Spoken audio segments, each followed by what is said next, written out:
pengaruh faktor lingkungan dan kekebalan biji terhadap perkecambahan biji. Tujuan dari praktikum yaitu untuk mengetahui respon perkecambahan beberapa jenis biji terhadap faktor akibat perlakuan faktor lingkungan seperti air, suhu, cahaya, zat kimia, dan lain sebagainya, dan untuk mengetahui laju perkecambahan menurut ketebalan kulit biji dan batas-batas kebutuhan air dalam perkecambahan biji. Alat dan bahan yaitu biji berkulit tipis yaitu biji jambu dan biji semangka, biji berkulit keras yaitu biji pepaya dan biji sirsak, bahan yaitu kapas, air, dan cawan atau gelas aqua. Cara kerja yaitu pertama menyiapkan 6 gelas aqua sebagai tempat pengecambahan 2 macam kelompok biji yaitu satu jenis biji kulit tipis dan satunya kulit tebal. Yang kedua yaitu menyiapkan 3 set perlakuan untuk kedua jenis biji yang dipilih yaitu perlakuan 1 media tanpa diberi air hanya dengan kapas kering, perlakuan 2 yaitu media hanya dikasih percikan air atau kapas sekedar basah, dan perlakuan 3 yaitu media diberi air hingga biji tergenang. Langkah ketiga yaitu menyiapkan masing-masing 10 butir untuk kedua kelompok biji tersebut dengan diberi masing-masing perlakuan yaitu 10 biji diberi perlakuan 1 dengan ulangan 2 ulangan.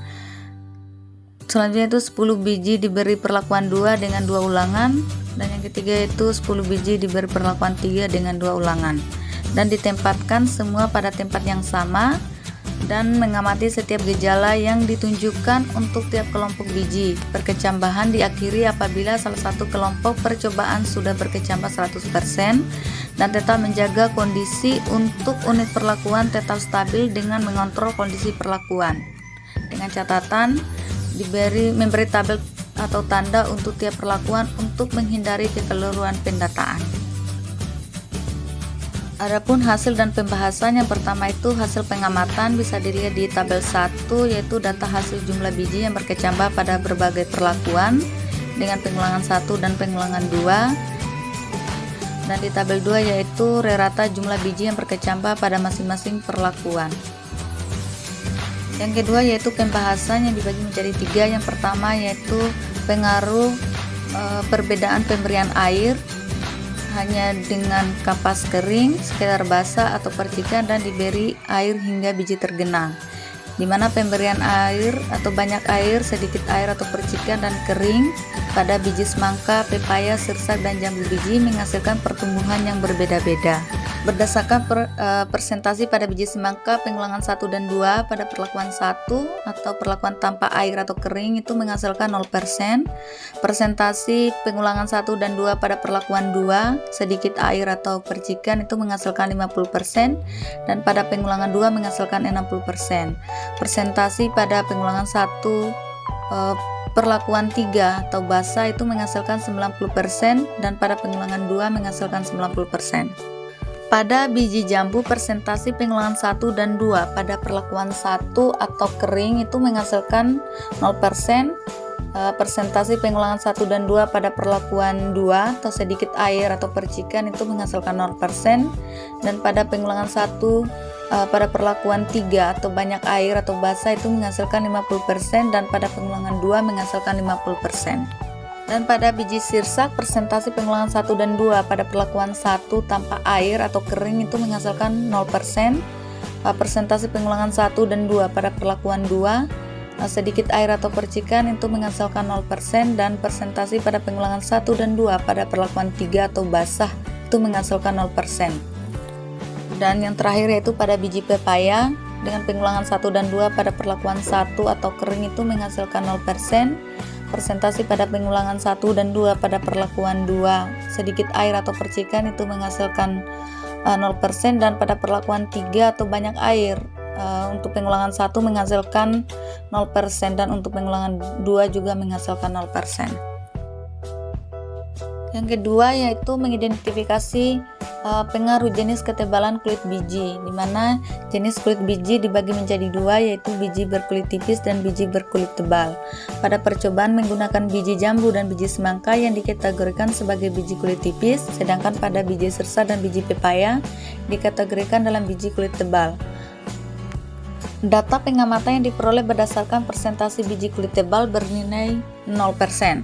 Hal ini mengidentifikasi bahwa zat cair tidak dapat masuk ke dalam biji berkulit tebal. Kemungkinan bisa terjadi namun dalam jangka waktu yang lama. Berbeda dengan hasil pengamatan biji jambu dan semangka yang menghasilkan persentase pertumbuhan yang tinggi serta setiap hari terjadi pertambahan yang mengalami perkecambahan. Hal ini terjadi karena biji jambu dan semangka termasuk jenis biji berkulit tipis sehingga air dan udara dapat masuk untuk memproses pertumbuhan perkecambahan. Hal tersebut juga bergantung pada kandungan zat cair yang diberikan pada biji, sehingga dapat disimpulkan bahwa biji tebal sulit untuk berkecambah dan biji kulit tipis dapat mudah untuk berkecambah dalam waktu yang lebih singkat. Yang ketiga yaitu mengidentifikasi batas-batas kebutuhan air. Pada percobaan terdapat 3 perlakuan dalam intensitas pemberian zat cair pada biji. Penanaman biji menggunakan media tanam kapas dan perlakuan yakni tanpa air, sedikit air atau percikan, dan banyak air. Intensitas air sangat berpengaruh pada pertumbuhan perkecambahan. Berdasarkan hasil pengamatan biji yang tanpa diberi air tidak mengalami pertumbuhan. Tumbuhan yang diberi sedikit air, terdapat beberapa yang tumbuh dan ada yang tidak tumbuh. Berikutnya yaitu perlakuan dengan banyak air berdasarkan persentase lebih lanjut atau lebih tinggi daripada tumbuhan yang diberi sedikit air dan tanpa air. Hal ini terjadi karena air yang banyak dapat menyebabkan biji lebih cepat tumbuh pada proses perkecambahan. Intensitas air yang baik untuk pertumbuhan perkecambahan yakni dengan menggunakan banyak air dengan pemberian yang cukup pertumbuhan perkecambahan secara optimal. Selanjutnya yaitu kesimpulan dan saran. Yang pertama yaitu kesimpulan. Berdasarkan hasil percobaan yang telah dilakukan dapat diperoleh beberapa kesimpulan, yaitu yang pertama, dari hasil percobaan dapat disimpulkan bahwa faktor lingkungan seperti air dan zat kimia mempengaruhi respon perkecambahan biji. Perkecambahan biji memiliki respon positif terhadap pemberian air yang banyak. Pemberian sedikit air atau percikan berkarbonasi juga dapat mendukung beberapa biji untuk berkecambah dalam beberapa hari, sedangkan tanpa air tidak terjadi perkecambahan. Yang kedua yaitu ketebalan biji mempengaruhi laju perkecambahan. Biji yang berkulit tipis dapat berkecambah lebih cepat dibanding dengan biji yang berkulit keras. Yang ketiga yaitu pertumbuhan kecambah dengan air yang semakin banyak relatif lebih cepat dibanding dengan sedikit air dan tanpa air. Namun belum dapat ditentukan beberapa jumlah air yang optimal masih dapat diberikan pada tumbuhan untuk berkecambah. Hal ini disebabkan oleh waktu pengamatan yang hanya dilakukan selama beberapa hari, belum dapat digunakan untuk menentukan apakah kecambah masih tetap hidup sehat dengan perlakuan seperti yang direncanakan.